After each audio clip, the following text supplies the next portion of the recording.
Hello बच्चों, आज हम संस्कृत गद्य भारती कक्षा 10 के प्रथम पाठ कवि कुलगुरु कालिदास के अगले पाठ का अध्ययन करेंगे। बच्चों, अगर आपने इसके पिछले पाठ को नहीं पढ़ा है तो इस चैनल के प्लेलिस्ट में जाइए और वहां से आप सारे वीडियो को देख सकते हो सीरियल वाइज। तो चलिए वीडियो को शुरू करते हैं।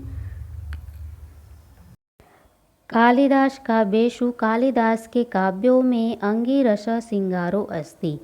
अंगिरस मुख्य रस, सिंगारो अस्ति सिंगार है। कालिदास के काव्यों में मुख्य रस सिंगार है।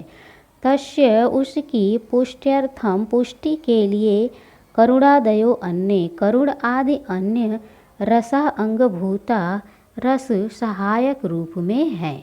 रसा अनुरूपम, रस के अनुरूप, क्वचित प्रसाद, कहीं प्रसाद गुण, क्वचित च माधुर्यम, और कहीं माधुर्य गुण, तस्य उनकी काव्योत्कर्षे, काव्यों के विकास में सहायम कुरुत, सहायता प्रदान करते हैं। वैदर्भी रीति, वैदर्भी रीति कालिदासस्य, कालिदास के वाग्वश्येव मानो बस में हुई सी, सर्वत्र अनुवर्तते, सभी जगह अनुसरण करती है। अर्थात कालिदास ने वैदर्भी रीति का अपने काव्यों में सभी जगह प्रयोग किया है। अलंकार योजनायाम, अलंकार की योजना में कालिदासो अद्वितीय, कालिदास सर्वश्रेष्ठ हैं। यद्यपि उपमा कालिदासस्य इति उक्ति, यद्यपि उपमा कालिदासस्य, यह उक्ति उपमा योजनायाम एव, उपमा की योजना में कालिदासस्य, कालिदास के वैशिष्ट्यम ख्याति, विशेषता को बताता है। तथापि फिर भी उत्प्रेक्षा अर्थांतर न्यास आदिम अलंकाराणाम विनियोगः, तथापि फिर भी उत्प्रेक्षा अर्थांतरन्यास आदि अलंकारों का विनियोग, प्रयोग, तेन उन्होंने अतीव सहजतया कृतः, अत्यधिक स्वाभाविक ढंग से किया है। फिर भी उन्होंने उत्प्रेक्षा अर्थांतरन्यास आदि अलंकारों का प्रयोग अत्यंत स्वाभाविक ढंग से किया है। कालिदासस्य, कालिदास की नाट्यकृतिषु, नाट्य रचनाओं में विशेषतः, विशेष रूप से शाकुंतले, अभिज्ञान शाकुंतलम नाटक में वस्तु विन्यासः, कथा वस्तु की योजना अनुपमः, अद्वितीय है।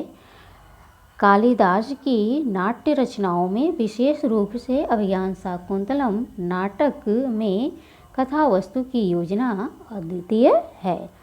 चरित्र चित्रणम, चरित्र चित्रण सर्वथानवद्यम, सभी प्रकार से निर्दोष। चरित्र चित्रणम सर्वथानवद्यम, चरित्र चित्रण सभी प्रकार से निर्दोष और संवाद शैली, संवाद शैली संप्रेषणीय अस्ति, प्रेषण गुण से युक्त है।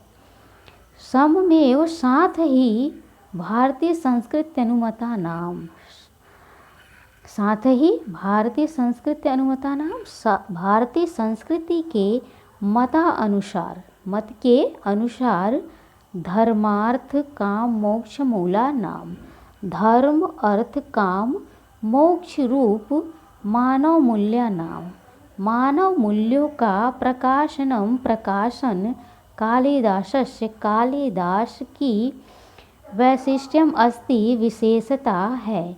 आश्रम वासिनीम, आश्रम में निवास करने वाली शकुंतला, शकुंतला को निर्वयम देखकर मनसि, मन में काम प्ररोहम अनुभूत्य, काम के अंकुर की अनुभूति करके दुष्यंतः, दुष्यंत तावत शांति, इसका विच्छेद होगा तावत शांति, तब तक शांति न लभते, तब तक शांति नहीं प्राप्त करते हैं।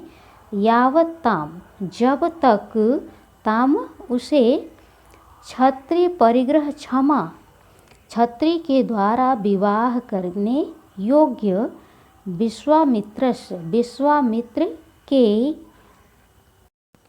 दुहितेयम इति न अवेति, विश्वामित्रस्य दुहितेयम इति न अवेति, विश्वामित्र की पुत्री है यह नहीं जान लेते हैं। यानी कि राजा दुष्यंत शकुंतला से तब तक विवाह नहीं करते हैं जब तक वह यह नहीं जान लेते हैं कि शकुंतला विश्वामित्र की पुत्री है। कण्वस्य अनुज्ञाम, कण्व की आज्ञा के बिना गंधर्व विधि से कृत किया गया विवाह उभावपि, दोनों को ही तावत प्रताड़यति, तब तक सताता रहता है, यावद एकतः, जब तक एक ओर शकुंतला मारीच आश्रमे, शकुंतला मारीच के ऋषि के आश्रम में तपश्चरणेन, तपस्या के आचरण से, अवज्ञाजनितम, अपमान से उत्पन्न, कलुषम न क्षाल्यति, कलुषम पाप को नहीं धो डालती है।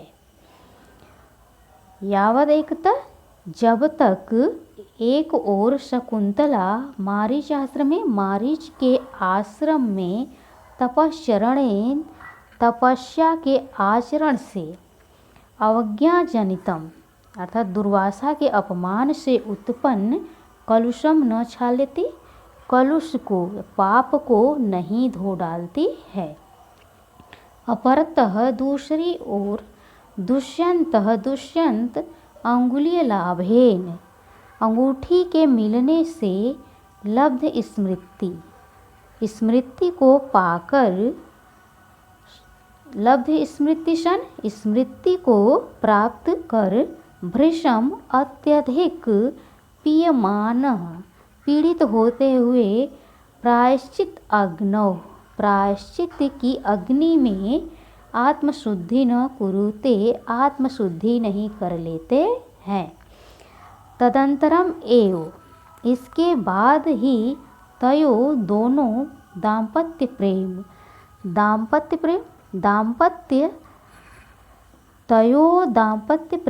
तदंतरम एव तयो दाम्पत्य प्रेम, इसके बाद ही दोनों का दाम्पत्य प्रेम, निष्कलुषम भवति, निष्पाप अर्थात शुद्ध होता है। पुत्रोपलब्धौ च परिणमते, पुत्रोपलब्धौ च, और पुत्र की प्राप्ति में, परिणमते प्रतिफलित होता है, अर्थात इसके बाद उन्हें पुत्र रत्न की प्राप्ति होती है। तो बच्चों, इसके अगले पार्ट को हम अगले वीडियो में पढ़ेंगे। तो मिलते हैं नेक्स्ट वीडियो में, तब तक के लिए नमस्कार।